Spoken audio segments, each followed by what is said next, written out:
0. Então, é a mesma coisa que a pessoa tomasse um antiparasitário, um remedinho para o verme todo ano. Então, ela tem cloroquina. Então, pode ser usada normalmente, pode ser enviada para lá, o correio libera, sim, o envio, mas no Nordeste, eu tenho vários pacientes que estão mandando, para pacientes que usam cronicamente, até a cloroquina está em falta. Eles fizeram, tipo, um armazenamento lá, a pessoa guardou para uma eventual doença. Então, assim, eu tenho alguns pacientes que precisaram mandar para pacientes lúpicos a cloroquina também. Mas existe uma ação, sim, é um efeito secundário da ivermectina. Muito obrigado. Então tá bom, gente.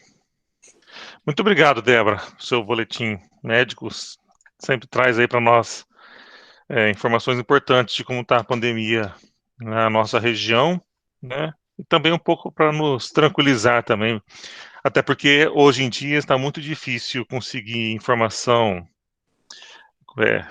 precisa e confiável, né? Tá muito difícil acreditar em tudo que a gente vê e lê, né? Aliás, diante dessa situação que nós estamos vivendo, né? Até em relação a essa polarização que a gente encontra dentro da política e até em todas as outras áreas, né? Parece que sempre agora virou nós contra eles ou uma discussão muito grande em qualquer âmbito, né? Eu resolvi então abordar um outro capítulo do livro, que é o livro sobre o cristão e o governo, né? Afinal de contas, a gente tem enfrentado muito essas questões, né? Nunca na história, né, nós também estivemos tão próximos, vamos dizer assim, os calvinistas estiveram tão próximos do governo, né?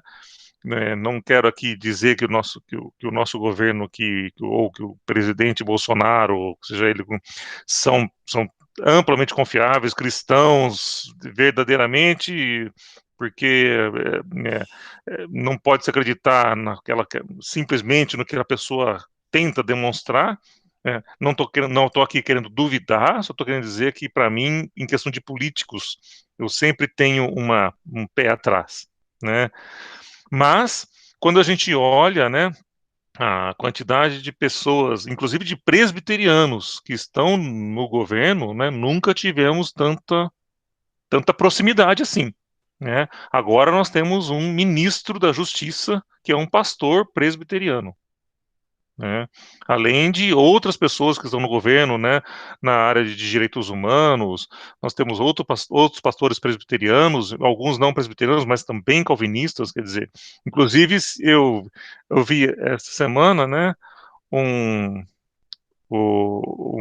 para quem quiser, tiver interesse em ler, tem no site The Intercept Brasil, o site lá do, do Valdo Verde, lá é, um texto explicando assim, a preocupação deles, como os calvinistas silenciosamente se adentram no governo, né? Onde ele faz uma, uma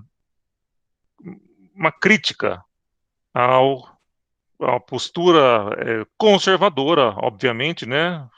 Podemos olhar do ponto de vista do que a vida secular nos enxerga como conservadores de usos e costumes, né? Então, eles estão questionando o fato de que, como os conservadores estão tomando poder, se aproximando do poder para ali colocar os seus valores, os seus princípios, né? Então, de certa forma, eu li isso com uma certa alegria até, né? Apesar de ver o site do Intercept criticar esse fato, bom, se nós estamos incomodando aqueles que querem, de uma certa forma, deturpar os nossos valores, nós estamos fazendo a coisa certa, né? Não necessariamente o governo, tá? Mas, pelo menos assim, é importante que a gente... às vezes eu enxergo isso como uma questão positiva, mas eu enxergo às vezes uma preocupação, porque temos que tomar muito cuidado quando nos aproximamos desta política ou do tipo de política que tem no Brasil, né? Então, só para eu dizer, para exemplificar o que é esse cuidado com a questão da política, eu vou citar um exemplo da Bosch. A Bosch ela tem uma divisão que vende muito para questão de segurança de prediais, né? Então ela vende câmeras, ela vende sistemas de som, ela vende muita e sistemas para isso, né? Também equipamentos de som, tudo mais. E eu estava tentando verificar com a Bosch para a gente fazer a venda e para comprar, por exemplo, para a igreja, né? Que nós estamos fazendo todo esse trabalho para a igreja, tudo mais. Você, a Bosch, compra, assim, olha, a Bosch não vende diretamente no Brasil para ninguém. A Bosch só vende para representantes que fazem, então, efetivamente a venda. Eu falei, mas por que que a Bosch não vende? Assim, porque no nosso não vende para o consumidor final direto, né? Assim, porque quem compra muito no Brasil, essa parte de segurança, são os governos e as autarquias federais, também ou dos governos estaduais. Eles compram muito, é muita licitação pública. E a relação com essas pessoas é uma relação no Brasil muito, é, como fala, muito promíscua, digamos assim, né? Então, a Bosch não quer envolver o nome dela nesse tipo de negociação. Então, em função disso, no Brasil, ela não vende para nenhum representante, para um consumidor final ou empresa final, porque senão ela seria obrigada a vender, a negociar com o governo, e ela não quer negociar com o governo, porque ela não quer correr o risco de ter o nome dela envolvido em questões ilícitas, né? Então, veja, nós temos que olhar essas coisas tudo com muito cuidado, né? Então, às vezes eu vejo essa aproximação nossa com uma certa alegria, mas com uma certa preocupação também, para que a gente não seja envolvido de repente em escândalos, porque são humanos e correm o risco de, né, numa determinada oportunidade, né, acabar cedendo às pressões ou até receber algum tipo de benefício ilícito, né? Mas muito bem. Cabe a nós, Ô, então, agora. Oi, patrão. Eli, posso, só voltando à fala da Débora, eu gostaria de dizer que ela é um pouco otimista, mas a gente precisa lembrar que médico nunca fala para o paciente que ele vai morrer, tá?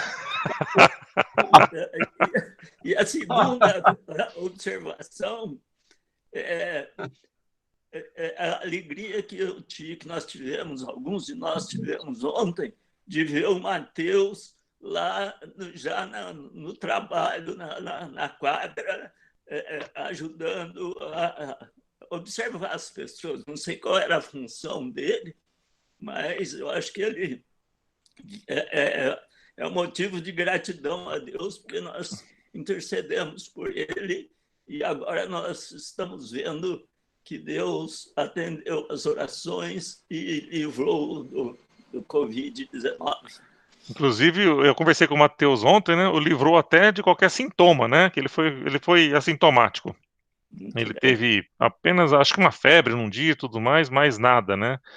Então ele falou que a maior preocupação dele foi contaminar as crianças. Bom, a Daniela tá aí, né? Acho que estava entre a gente aqui. A Daniela tá aqui.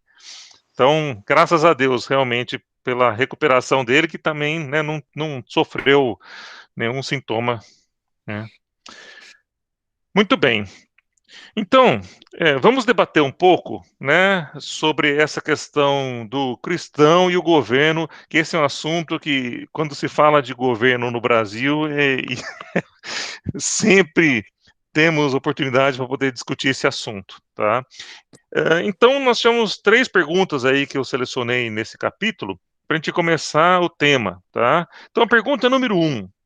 É correto o cristão confrontar as autoridades? Então, o cristão pode confrontar as autoridades? Se sim, né, como fazer isso da forma correta? Essa foi a pergunta feita por Sproul. Está, em primeiro lugar, aberto, então, para os comentários de vocês. Quem quiser. É correto confrontar o governo? Ou confrontar as autoridades?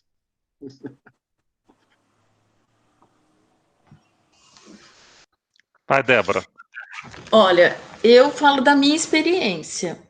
eu não sei se foi um confrontamento, mas foi uma manifestação. Eu fui num daqueles eventos contra a Dilma lá, do impeachment, e a Terezinha Castelnovo. Pusemos um chapeuzinho do Brasil, uma bandeirinha, não fizemos nada além de cantarmos o hino nacional e manifestamos o nosso desejo que aquele governo interrompesse as suas atividades, porque estava indo uma desbarrancada. Então, assim, a experiência que eu tive foi uma experiência light. Eu não tive grandes embates, nós sentamos lá no centro de convivência, tinha um pessoal tocando, nós paramos, cantamos o hino do Brasil, depois eu voltei para a casa da Terezinha Castelnovo.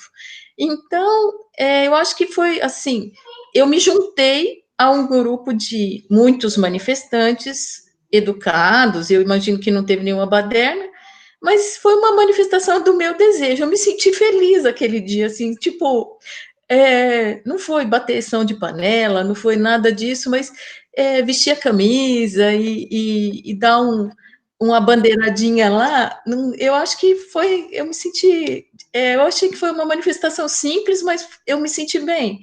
Foi uma manifestação que eu fui, entendeu? Foi a minha experiência. Muito bem. Mais alguém? Eu acho que o cristão deve sim participar e confrontar. O que o cristão tem que fazer é não ter simplesmente uma postura político-partidária, tá? Mas se basear em valores cristãos. Então, se a autoridade fere esses valores, acho que nós temos o direito e a obrigação de manifestação, mas, como bem falou a Débora, de forma pacífica. Cássio? Bom dia a todos. Eu tive um esclarecimento em relação a essas questões, mas principalmente em relação, porque antes eu não tinha esse discernimento, né? Eu tive mais pela proposta bíblica de que todo homem seja sujeito às autoridades, né? Que tem lá em Romanos 13, né? Aí tem um discurso lá, aí tem as expressões em Romanos 13 que fala sobre isso, né? Que mesmo que os governos sejam ruins e tiranos, assim, que a gente pode entender, todos eles foram instituídos por Deus, né? Por Deus que colocou aquele governo lá. Mesmo que nós, seres humanos, entendemos que nós temos direito a voto, a votar em tal pessoa, para eleger essa pessoa, mas nada foge ao controle de Deus em relação a isso. Eu acredito que nós devemos ter o direito, eu acho assim, não de um confronto, mas de estabelecer, igual o irmão falou assim, se a gente estiver de frente com situações de governo, estabelecer coisas que são pertinentes às questões cristãs, né, de entendimento sobre a relação governo e a nossa postura em relação a isso. Então, não devemos desrespeitar, né? A Bíblia diz que nós devemos ter paz com todas as pessoas, né? Nessa questão. E eu acredito nessa ideia de que nós devemos, assim, a palavra confrontar, né? Eu acho que é até um pouco pesada, porque parece que confronto parece que vai dar uma ideia de coisa, mas de embate, né? Mas a gente pode discutir essas questões, né? Colocando as nossas posições em relação a isso, porque o governo, como nós entendemos que é constituído por Deus, a gente, nessa questão nessa conversa que a gente tem, não nesse embate, mas nessa ideia cristã, é de mostrar o que a gente acredita perante um governo, quando a gente não concorda. Perfeito. Ô, Cássio, já aproveitando que você já citou o texto, né? Vamos ler lá, então, o texto de Romanos 13, né? Você pode ler para nós, Cássio? Já lê, assim, do versículo 1 até o versículo 7. Ok. Todo homem esteja sujeito às autoridades superiores, porque não há autoridade que não proceda de Deus, e as autoridades que existem foram por ele instituídas. de modo que aquele que se opõe à autoridade resiste à ordenação de Deus, e os que resistem trarão sobre si mesmos condenação.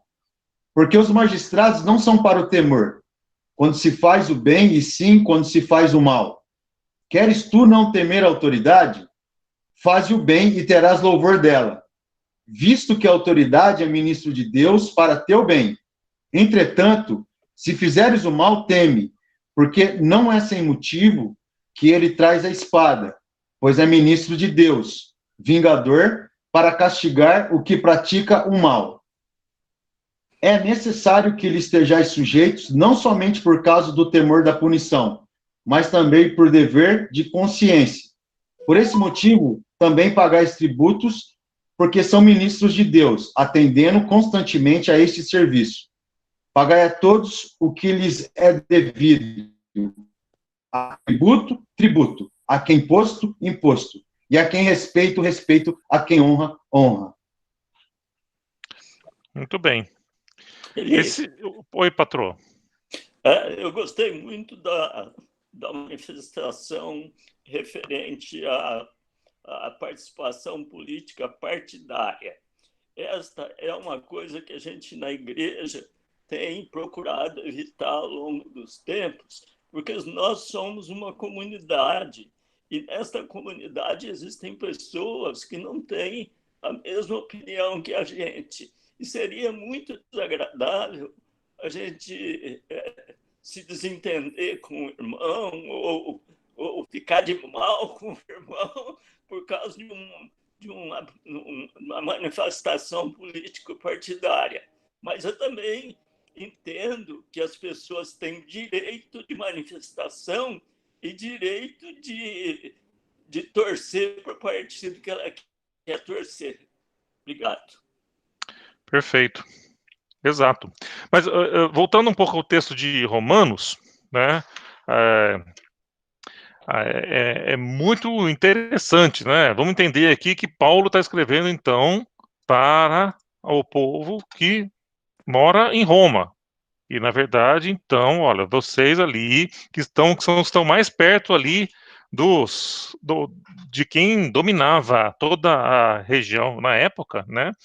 E veja, não podemos dizer que os romanos, ou que o governo romano, que autoridades romanas, eram as autoridades que mais simpáticas ali ao cristianismo. Tá? Podemos lembrar que no primeiro século ali, eles perseguiram os cristãos. Tá? De uma certa forma, depois acabaram tolerando, não vamos dizer aceitando, mas tolerando. Mas vamos lembrar que os cristãos eram um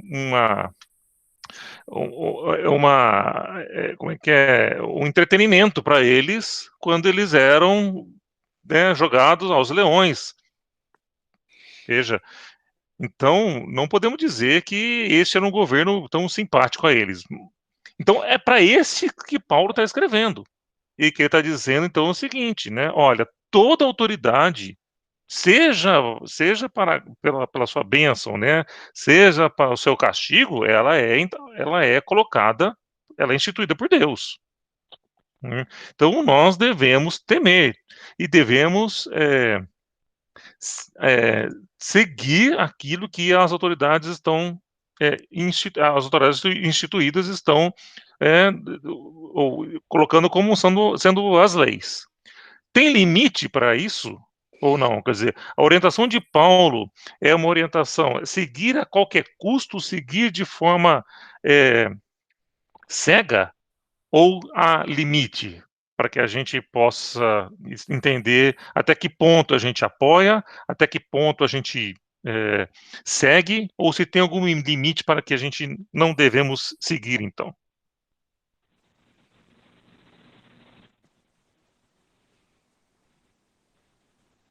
Alguém acha que tem algum limite?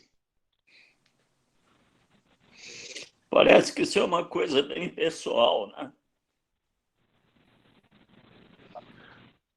Para ajudar vocês ali, né? Alguém pode abrir, então, o texto no livro de Atos 5:29.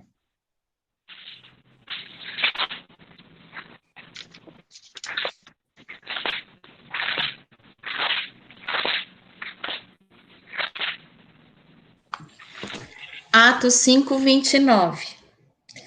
Porém, respondendo Pedro e os apóstolos disseram: mais importa obedecer a Deus do que aos homens. Trouxe alguma luz para vocês aí? Tem limites para a gente fazer obedecer a autoridade? Oi. Eu acho que tem. Se Uhum. eles fizerem tomarem algumas decisões que nós, como cristãos, estamos vendo que isso não agrada a Deus, então eu acho que isso é o limite. Enquanto eles estão fazendo coisas que talvez não agrade a nós, e nunca vai agradar a todos mesmo, eles podem continuar, mas quando eles fazem coisas que desagradam a Deus, como está na Bíblia, que aquilo não é do agrado de Deus, então eu acho que aí tem que ter o limite. E mais uma coisa que eu queria frisar é que muitas vezes nós, como cristãos, comentamos muito do governo que tomou tal decisão que não é certa ou que é certa, mas será que nós estamos mesmo orando incessantemente para Deus dar sabedoria a eles? Perfeito. Perfeito. Mais alguém quer comentar? Tem. Eu acho que o texto, vamos lembrar que Atos 5:29, né? Pedro, nessa observação dele, né? Eles estavam perante o Sinédrio. E o que o Sinédrio queria que os apóstolos parassem de fazer?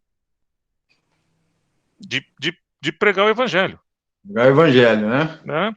Então eles queriam que eles parassem de pregar aquele evangelho de Cristo. E essa era a determinação. E aí, pera um pouquinho. Opa, tem limite. Porque antes importa obedecer a Deus que aos homens. Então ali, eu acho que a gente tem que ter bem claro os nossos princípios. Né? E aí uma coisa bem interessante que eu gostei realmente que vocês falaram, assim, a questão para nós não é fazer um apoio ou um contraponto à questão política partidária. Porque existem diversas formas, às vezes, de atingir um determinado objetivo. E aí eu posso concordar, que o outro pode discordar, mas isso pode não ferir os nossos princípios. São formas, não fere os nossos princípios. O que nós precisamos ter muito certo e não misturar são quais são os nossos princípios como cristãos. E aí, se aquilo que está sendo determinado fere ou não os nossos princípios como cristãos. E aí nós precisamos separar o que eu penso em termos de políticas de governo, de como deve ser o governo, ou de como, se isso interfere ou não nos nossos princípios, se isso vai ao encontro ou de encontro aos nossos princípios, porque se fere, aí existe o limite. E aí nós temos que realmente nos posicionar. O reverendo Augusto Nicodemos, ele faz um comentário muito transparente em relação a isso, né? E ele diz assim, veja, se a gente deve, inclusive, fazer algum tipo de manifestação, que ela seja pacífica, dentro da ordem. Né? Então, é possível que a gente se manifeste. É possível que a gente manifeste para que a nossa posição seja conhecida e que a gente faça pressão para aquilo que que os princípios que nós defendemos sejam os princípios cristãos. Não devemos nos envolver nessa questão não como igreja, não como pessoas. Acho que como pessoas é muito importante que se envolvam na política. Né? Como igreja, a gente deve se envolver na questão política, mas em termos dos princípios, e não em político partidário. Porque se for fazer política partidária, como o Patrocínio falou, nós temos pessoas que são regidas pelo mesmo princípio, mas que pensam diferente, sem ferir o princípio. E aí, ao invés de causar harmonia, nós vamos causar separação dentro da igreja. Então é melhor que essas coisas não sejam envolvidas, porque se existe uma coisa que vai nos unir, são os mesmos princípios, que estão na Bíblia. Então, se são princípios bíblicos, é aquele que nós vamos defender. Se tiver fugindo dos nossos princípios, devemos contrapor. Débora. Eu tive pensando enquanto vocês estavam comentando, a gente sempre pensa em ir contra o governo numa afronta direta ao governo instituído, às lideranças. Mas ir contra o governo também é ir contra as leis que regem aquele país, então as instituições. Muitas vezes, nos governos que a gente tem, os governos comunistas, os governos autoritários, a própria leitura da Bíblia é uma infração da lei. Então, você vai ter que você tem uma insubordinação na leitura da Bíblia. E isso a gente não tem como deixar de ler a Bíblia se a gente é cristão. Então, muitas vezes você vai ser preso por um desacato à autoridade, a uma lei vigente, por você ler a Bíblia. Então, assim, a gente não tem ideia do que é viver num país onde não há liberdade de culto, onde não há liberdade de pregação, mas a gente ora por esses missionários, por esse povo, onde é muito oprimido, onde você tem a própria leitura como afrontamento a um governo. Então, é isso que eu acho que Paulo também diz, uma vez que você tem que continuar a sua fé, você tem que alimentar a sua fé, isso tem que ser mais forte do que a lei vigente. Deus e a leitura e a sua fé tem que ser mais forte do que a lei vigente. Perfeito. Perfeito.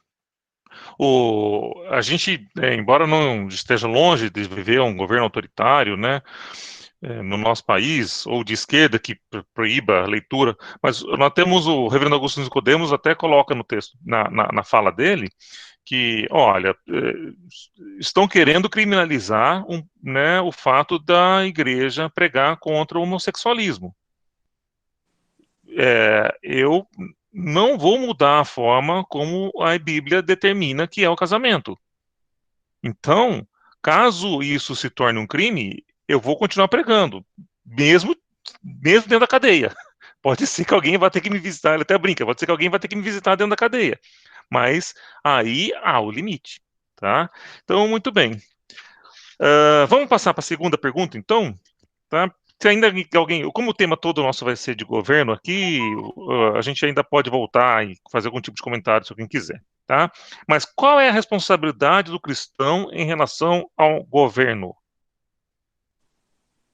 O cristão tem as suas responsabilidades diante do governo? Quais são elas?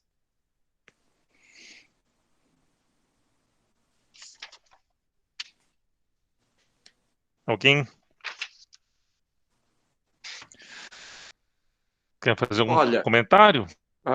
Tem um versículo que diz que nós somos o sal da terra. Tudo bem, que eu particularmente, devo ser o sal grosso. Mas, se somos o sal da terra, então, diante do país, diante do governo, diante das instituições, temos que fazer a diferença. E se juntar o que a Débora falou com o que você disse inicialmente, cristãos que foram lançados aos leões, eles não foram lançados por concordar com o governo, mas justamente por fazerem um contraponto a esse governo. Então, a nossa responsabilidade é sermos a diferença, fazermos essa diferença. Tá. É isso. Alguém pode ler aí 1 Timóteo 2, 1 e 2?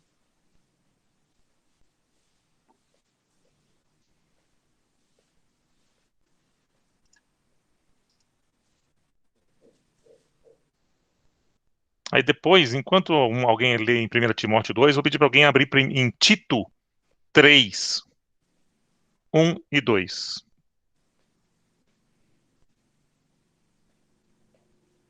Quem vai ler 1 Timóteo?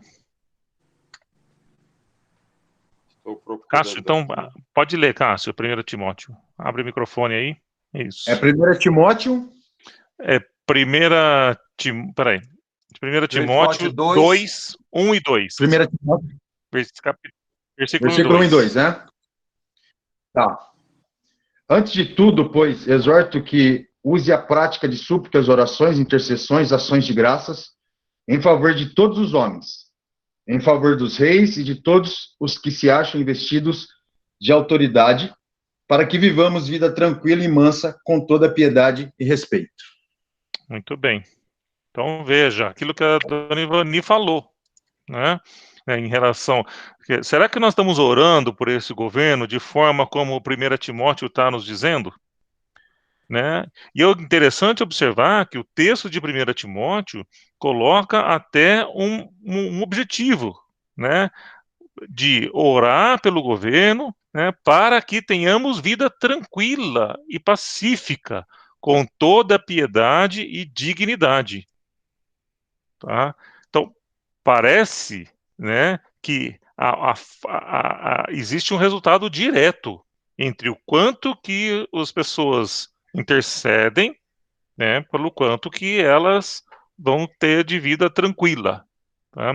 Eu não achei um texto, né, eu não achei o texto bíblico aqui, mas eu fiz um estudo uma vez e eu não achei qual o texto bíblico que diz assim, ó, que seja toda autoridade instituída por Deus, como nós lemos lá em Romanos, né? Na aula passada, nós lemos lá em João 19, né, 10 e 11, né, quando Pôncio Pilatos falava a Cristo, ele diz assim, bom, a sua autoridade você só tem essa autoridade porque ela foi te dada por Deus, ainda que Pôncio Pilatos estivesse ali, né, conduzindo Cristo à sua crucificação, né, injusta, digamos assim, né? Mas seja para a nossa regozijo, seja para a bênção, seja para o nosso castigo, a autoridade instituída por Deus. Então, às vezes, nós temos uma autoridade instituída por Deus e que nos traz um castigo, né? E ali é porque provavelmente, né, merecemos. Ou em alguns casos é para que passamos por momentos de reflexão, de dificuldade, para que haja um despertamento. Não sabemos quais são os desígnios de Deus, mas certamente toda autoridade é instituída por Deus, e Timóteo então diz que nós devemos interceder, orar, súplicas, orações, intercessões e ações de graça por todos os homens. Todos que exercem autoridade. E para quê? Para que tenhamos vida tranquila e pacífica. Tá bom? Tito, 3, 1 e 2. Posso fazer um comentário? Claro, pode fazer. Desculpa, depois a gente lê Tito. Tito. Né, a gente pode... Não, que isso, tá tranquilo. De repente a gente pode entender que essa questão do governo tirano, aquele que oprime todos, independente se eles são cristãos ou não, serve para acender uma coisa interessante que a gente acabou de ler, né?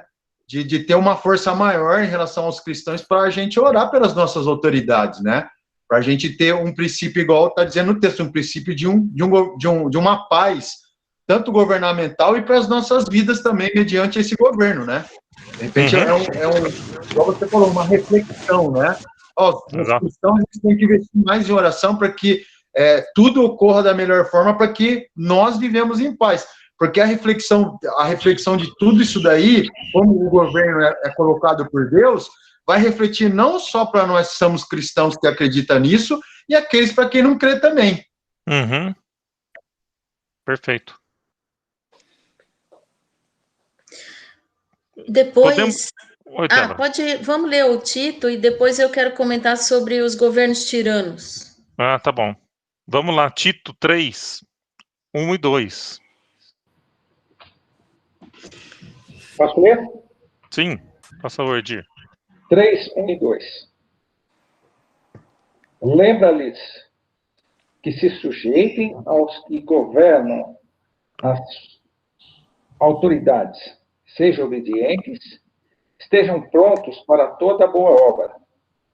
Não difamem a ninguém, não sejam altercadores, mas cordatos, dando provas de toda cortesia para com todos os homens. Bem, aqui é um texto que vale para nós uma boa reflexão. Qual tem sido o nosso papel, né, diante das redes sociais? Porque o que a gente tem visto nas redes sociais É muito ataque de ambos os lados, né? Eu não quero dizer com isso que a gente deve se omitir aos nossos princípios, e aí poder elogiar aquilo que está sendo feito de bom, né? E, de certa forma, contrapor aquilo que tem sido feito, ou com aquilo que nós não concordamos, né? Mas temos que tomar um cuidado para saber se nós não estamos pregando, no final de contas, o ódio, que hoje é o que acontece muito dentro das redes sociais. Então, quando eu li esse texto de Tito, me veio essa seguinte reflexão: para que ninguém infamem, nem sejam contenciosos, mas modestos, mostrando toda mansidão para com todos os homens. Tá? Então, me fez refletir. Eu não sou muito ativo na rede social, né? E, aliás, em função dessa questão política, eu procuro até me abster um pouco, porque até qualquer coisa que você escreve, você pode ser muito mal interpretado. Então, mas eu fiz essa reflexão ali, falei assim, poxa vida, a gente vê tantas pessoas hoje, né, escrevendo as coisas na rede social, mas às vezes escrevendo, uma coisa é defender seu ponto, outra coisa é incitar o ódio, é acusar o outro, né? Assim, quando alguém fala de um evangélico, né, e fala desses retrógrados, eu me sinto ofendido com isso, né? Afinal de contas, eu não acho que eu sou retrógrado. Eu acho que eu sou conservador nos meus usos e costumes de acordo com a Bíblia, né? Mas de alguém que fala, por exemplo, né, de quem votou no Lula, né, chama das mulas, de burro, de pasto. Gente, isso é uma forma muito, como fala, agressiva de se referir ao outro, né? Então, essa foi a reflexão que eu fiz. E não sei se mais alguém quer comentar, mas só para voltar um pouquinho. O papel do cristão na resposta do Sproul, né? Está escrito na Bíblia. Respeitar. Respeitar os governos, respeitar as leis. Então, esse é o princípio. Em primeiro lugar, devemos respeitá-los. Né, talvez, ou antes disso, devemos orar por eles, interceder por eles. Antes até de respeitá-los. Segundo, devemos respeitá-los, ainda que não concordemos, ainda que haja um confronto direto aos nossos princípios. Devemos dar-lhes o respeito. O reverendo Augusto Nicodemos fala isso no texto, no livro, no vídeo deles, assim, eu vejo formas muito desrespeitosas das pessoas se orientar a uma pessoa que é uma autoridade, querendo ou não, gostando ou não, instituída por Deus. Então, orar, respeitar e agir como cidadãos, né, dignos de tudo aquilo que a Bíblia também nos ensina. Pagarmos os nossos impostos, respeitarmos as nossas leis e cumprirmos tudo aquilo que um cidadão de bem deve cumprir. Mais alguém quer acrescentar? Eu ia voltar ainda sobre os governos instituídos, os governos tiranos. A própria Bíblia diz que Faraó foi usado por Deus como forma de correção ao seu próprio povo. Uhum. Então, assim, a gente vê em Hebreus que Paulo reflete a ação de Faraó, e Faraó foi... Ele viu tantos milagres de Deus e ainda assim ele continuou a perseguir o povo, ele foi atrás enquanto ele pôde, ele foi atrás. Então, assim, foi uma autoridade que Deus usou para que ele se manifestasse. Então, não é fácil a situação que aquele povo viveu, de perseguição, de escravidão, depois foram feitos os milagres, as pragas lá do Egito, tal, e ainda assim continuou perseguindo. Então, se você se posicionasse na posição do povo oprimido, o povo escravizado, em relação a Faraó, é um absurdo. A gente, como povo, eles eram o povo escolhido de Deus, e Faraó agindo daquela maneira, era para dizimar, era para arrebentar com Faraó, e mesmo assim Deus usou a autoridade de Faraó.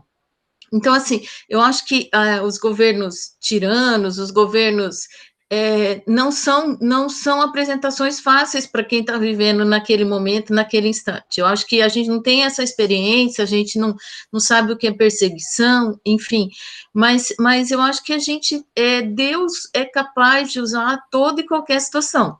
E em função desses que estão passando por essa opressão e por essa perseguição, a gente sabe que nenhuma provação é maior do que a força que Deus dá para resistir a isso. Então, às vezes, a gente tem que aumentar a nossa fé, às vezes a gente tem que se dobrar mais ao Senhor em relação a isso, mas a autoridade realmente ela tem uma função naquele momento, né? Que eu acho que é o exemplo de Faraó. E agora, mudando para o finalzinho que você falou sobre a rede social, eu acho que a palavra moderado é muito importante. Eu acho que o cristão, depois a gente vê sobre fake news, a gente se arrepende de coisa que a gente escreveu, muitas vezes a gente, no calor da nossa opinião mesmo que aquilo seja uma opinião pessoal, às vezes usa palavras que ferem mesmo, ou palavras que não são tão apropriadas ao nosso vocabulário. Eu acho que, às vezes, a gente tem situações em que a gente vê cristãos usando palavras que eu me sinto chocada. Eu não gosto muito de palavrão ou de discussão acalorada, assim, porque a pessoa mostra coisas que não são boas. E o testemunho do cristão é muito importante.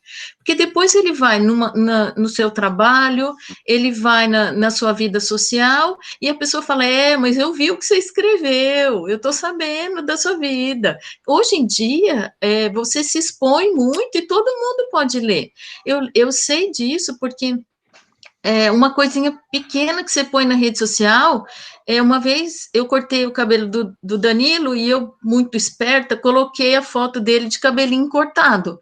Todos os meus amigos médicos falaram assim, nossa, o cabelo do Danilo ficou uma graça, que bonitinho que seu filho ficou. Quer dizer, uma coisa tão... No corredor, a enfermeira parava e falava, nossa, que gracinha, seu filho é loirinho, que fofo. Quer dizer, é uma manifestação tão boba, entendeu? Mas aí eu vi o quanto eu podia expor o meu filho. Então, aí eu não corto mais o cabelo dele e ponho lá na rede social. Sabe, assim, porque muita gente vê. A gente não tem dimensão dessa propagação, e o amigo do amigo também vê, e o amigo maldoso do seu amigo também vê, e aquilo vai virando um telefone sem fio que não tem mais fim. Uhum. Ele, Foi, patrão. A Débora falou algumas coisas que eu gostaria de enfatizar. Eu acho que o problema das redes sociais extrapola o problema político partidário e passa a ser um problema de falta de educação. Quer dizer, quando a pessoa usa uma terminologia de baixo nível para atingir pessoas, e então, quando a gente vai... Eu também não sou muito adepto de rede social, aliás, não sou muito, não sou nada. Então, quando a pessoa se manifesta publicamente numa rede social, ela deve demonstrar a sua educação.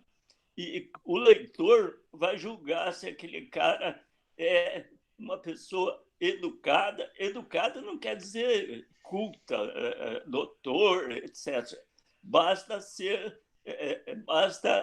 vamos dizer, respeitar as outras pessoas. Então, nas redes sociais você vê palavrões de tudo quanto é tipo, você vê abreviaturas que você não sabe o que significa, fotos que dão milhões de interpretações.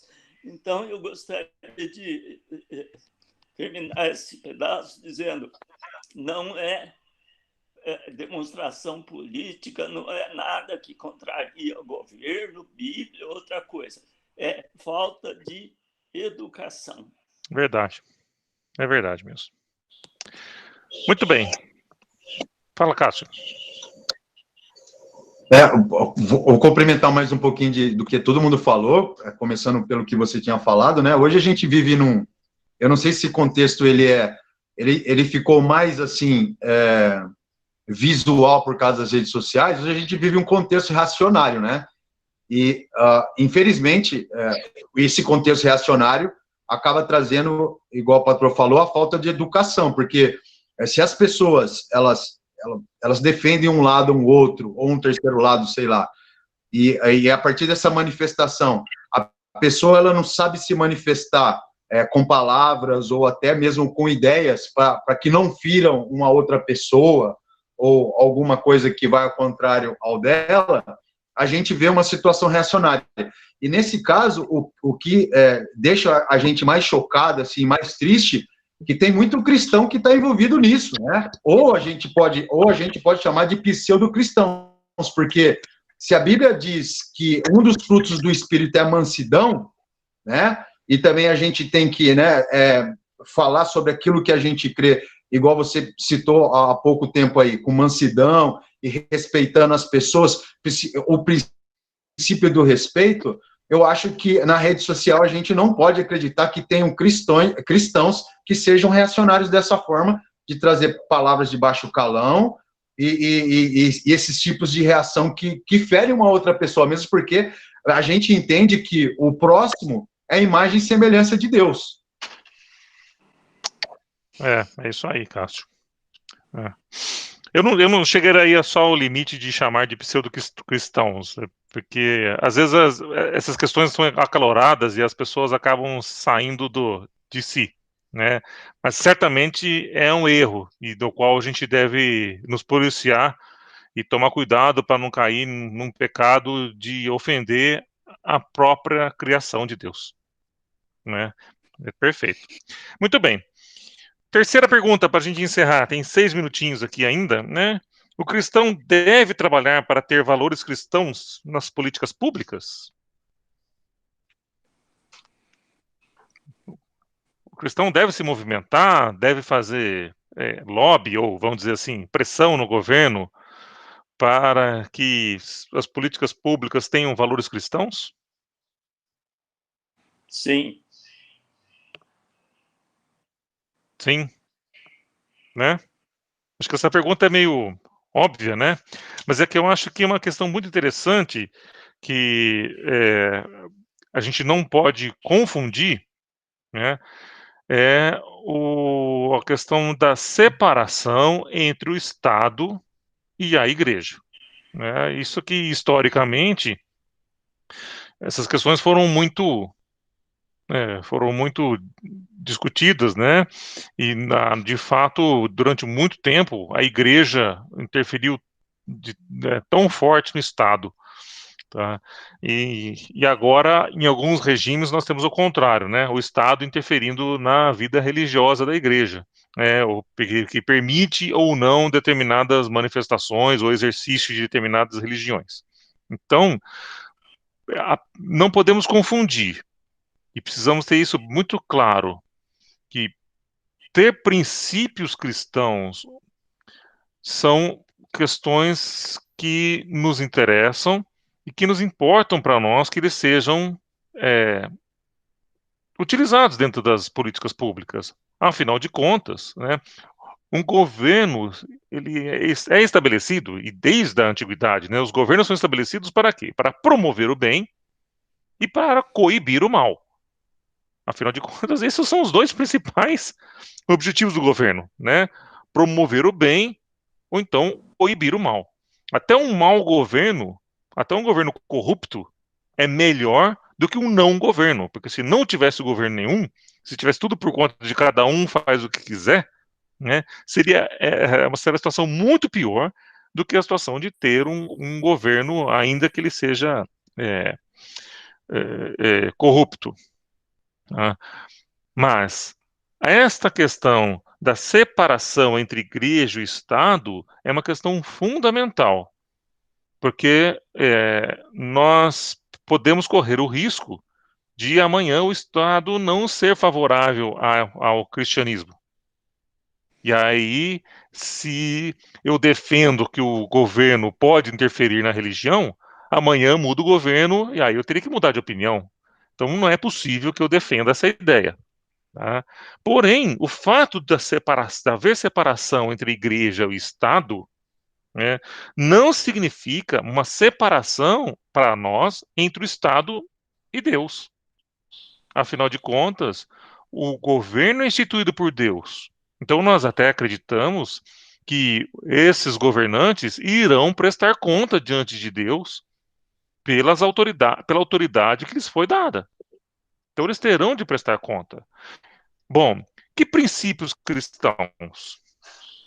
Se nós acreditamos que deve haver os princípios, os valores cristãos, quais são eles? Porque nós temos que deixar muito claro, né? Por exemplo, não faz sentido para nós queremos que o governo institua a Santa Ceia, é obrigatória para todo mundo, né? Isso não faz o menor sentido. Mas o princípio da valorização da vida, por exemplo, algo que nós estudamos na aula passada. Se nós, então, queremos que haja uma interferência, então, dos nossos valores dentro das políticas públicas, um dos nossos valores é a valorização da vida. Se a valorização da vida para nós é importante, e se nós não concordamos, então, com a prática do aborto, nós queremos que as políticas públicas se preocupem com isso também. Então, não queremos que haja a liberação do aborto da forma como está sendo proposta, porque isso fere os nossos valores. Queremos, então, ter que esses valores, daqueles que são dos princípios bíblicos, da boa convivência, do respeito para com a vida, do respeito para a nossa liberdade religiosa, tá? Do socorro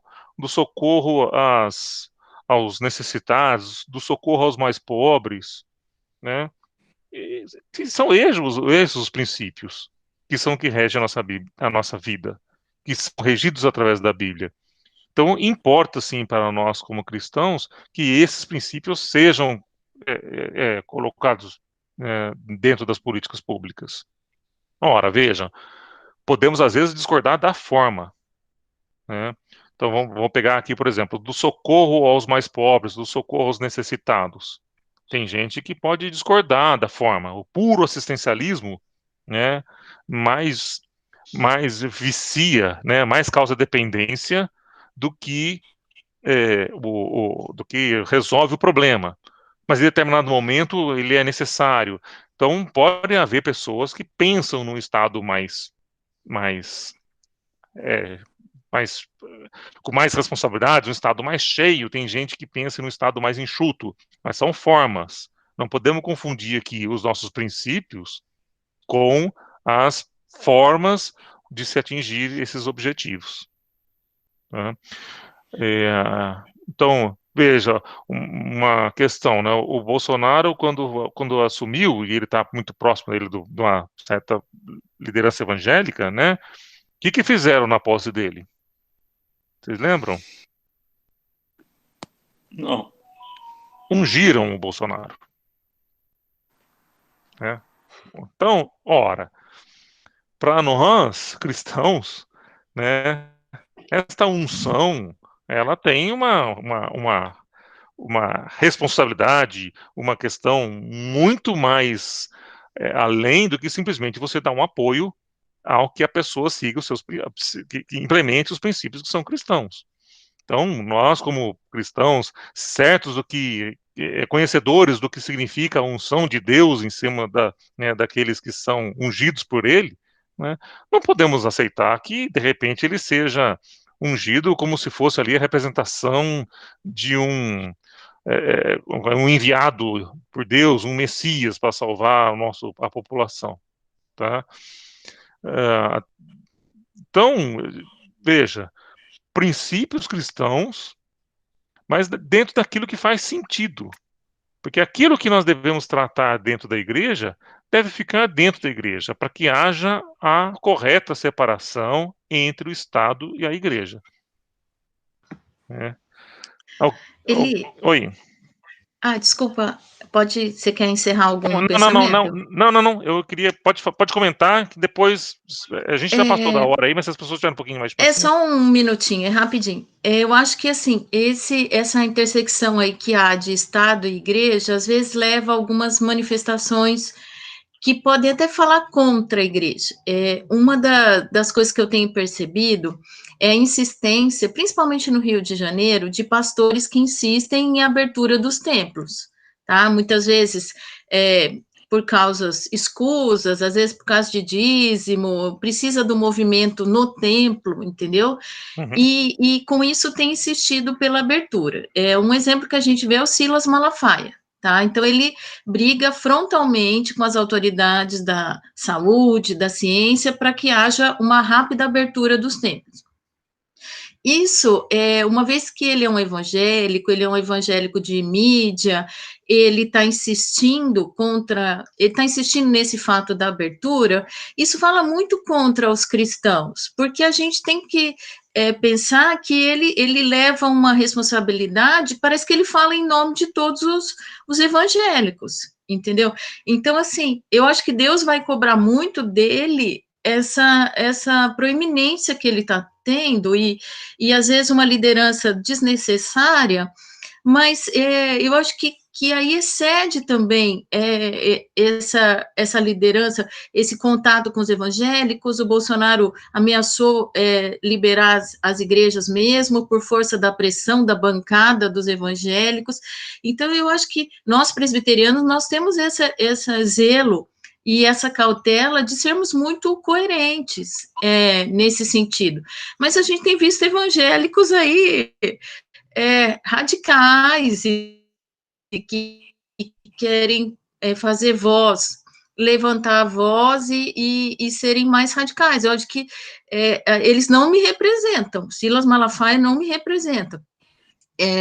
Enquanto evangélica presbiteriana, calvinista, baseada totalmente na Bíblia, eu acho que ele deveria saber dessa argumentação que você está falando, de moderação, de isenção, de intersecção Estado e Igreja, porque deveria ouvir e ser moderado nessa hora. A gente tem que pensar, a gente gostaria também de ter o culto presencial, mas a gente está sendo muito cauteloso, a gente está sendo honesto com as pessoas, né? Então, eu acho assim, isso aí pode levar um prejuízo feio para a nossa imagem. Uhum. Gente, para encerrar, isso aqui só não está no livro Sproul, mas eu queria ler, que alguém pudesse ler para nós aí, Jeremias 17:5. Só para a gente poder encerrar a aula. Jeremias 17:5. 17:5. Assim diz o Senhor: maldito o homem que confia no homem e faz da carne o seu braço, e aparta o seu coração do Senhor. Então, veja, esse maldito homem que confia no homem, né, na verdade, ele não está querendo dizer que para não confiar quando alguém te faz uma promessa, ou que alguém vai lá e assume uma responsabilidade com você, e você não vou confiar, porque no maldito homem que confia no outro homem, então não vou confiar que ele vai cumprir com a sua promessa. Não é essa confiança que Jeremias está falando, né? Esse maldito homem que confia no homem, maldito homem que coloca as suas esperanças no ser humano, tá? Essa é a ideia. Às vezes eu já vi esse texto ser usado de forma muito incorreta, né? Porque uma pessoa não cumpriu uma promessa, maldito homem que confia no homem. Não é essa a ideia. A ideia é maldito no seguinte sentido, assim, que pode esperar alguém que esperança pode ter alguém que confia que um outro homem que é limitado, que tem suas restrições, que tem as suas incapacidades para poder suprir as suas necessidades ou as suas esperanças. Então, maldito aquele que deposita em cima de um homem as suas esperanças, porque está apartando o seu coração de Deus. Então, as nossas esperanças, no final de contas, vêm de Deus. É nele que nós devemos depositar. Às vezes eu vejo muita gente colocar aí o Bolsonaro como se fosse o Messias, ou seja ele, o Bolsonaro, seja o Lula, seja qualquer outro governante, né? E colocar também a esperança de que nós vamos ter um mundo melhor, porque, né, agora nós temos uma pessoa certa. Isso é uma triste ilusão. De certa forma, nós vamos nos arrepender. Por isso, às vezes, eu tomo muito cuidado e eu vejo, às vezes, a pessoa né, nas redes sociais. Uma coisa é declarar um determinado apoio, né? Outra coisa é chamar de bolsomito.